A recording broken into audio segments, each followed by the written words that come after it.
నమస్తే welcome to our voice నేను journalist నవత ఛత్తీస్గఢ్లోని రాయ్పూర్లో అక్రమ మత మార్పిళ్ల కేసు వెలుగు చూసింది. ఏకంగా చిన్నారులని మత మార్పిళ్ల ముఠా టార్గెట్ చేసింది. తల్లిదండ్రులను ఏమార్చి విద్యార్థులను ప్రలోభపెట్టి పాఠశాలల దగ్గర విద్యార్థులను మతం మార్చేందుకు రంగంలోకి దిగాయి.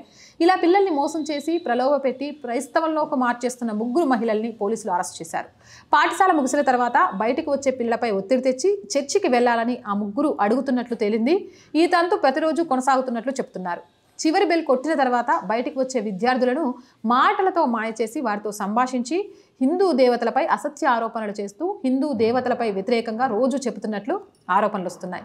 ఈ విషయం హిందూ సంఘాల దృష్టికి వచ్చింది. వెంటనే రంగంలోకి దిగి పోలీసులకు ఫిర్యాదు చేశారు. దీంతో పోలీసులు ముగ్గురు మహిళలపై కేసులు నమోదు చేశారు. ఇదే విషయంపై హిందూ సంఘాలు తమకు ఫిర్యాదు చేశాయని, దీంతో మతం మారమని ప్రలోభాలకు గురి చేస్తున్న ముగ్గురు మహిళల్ని అరెస్ట్ చేశామని పోలీసులు ప్రకటించారు. ఇక విద్యార్థులు చెప్పిన దాని ప్రకారం స్కూల్ చివరి బెల్ మోగ్గానే పిల్లలంతా బయటకు వస్తారు. ఆ టైంలో ముగ్గురు ఆడవాళ్ళు ఆటోలో వస్తారు.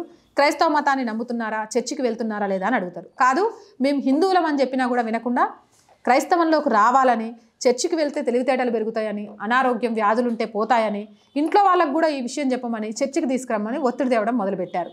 అయినా కూడా ఆ ఒత్తిడిని భరిస్తూ వచ్చారే తప్ప పిల్లలు వాళ్ళ మాటల్ని నమ్మలేదు. ఆ ఒత్తిడి భరించి ఇక తమ వల్ల కాదు అని అర్థమైన తర్వాత హిందూ సంఘాల దగ్గరికి వెళ్ళారు.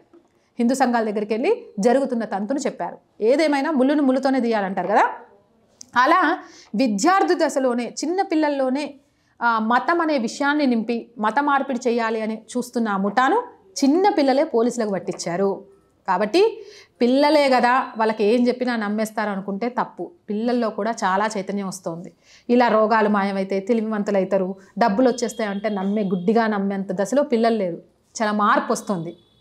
ఇలాంటి మత మార్పిడి ముఠాలకు, మోసగాళ్లకు ఆ పిల్లలే చెక్ పెట్టారు. ఆ పిల్లలందరికీ కూడా ఆర్ వాయిస్ తరపు నుంచి ప్రత్యేక అభినందనలు. ప్రతి పిల్లవాడు కూడా ఇలానే ఆలోచించాలి.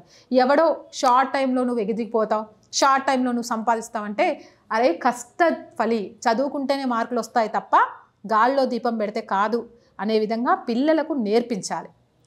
అందుకే ఈ వీడియో చేస్తున్నా. మొత్తానికి పిల్లలు తీసుకొని చేసిన ఈ నిర్ణయంపై మీ అభిప్రాయం ఏంటి? క్రైస్తవ ముఠాకు మంచిగా బుద్ధి చెప్పారనుకుంటున్నారా? కామెంట్ సెక్షన్లో పెట్టేయండి. మోర్ వీడియోస్ కోసం ఆర్ వాయిస్ ఛానల్ని వెంటనే సబ్స్క్రైబ్ చేయండి. చాలామంది వీడియోస్ చూస్తున్నారు బట్ సబ్స్క్రైబ్ చేయడం మర్చిపోతున్నారు.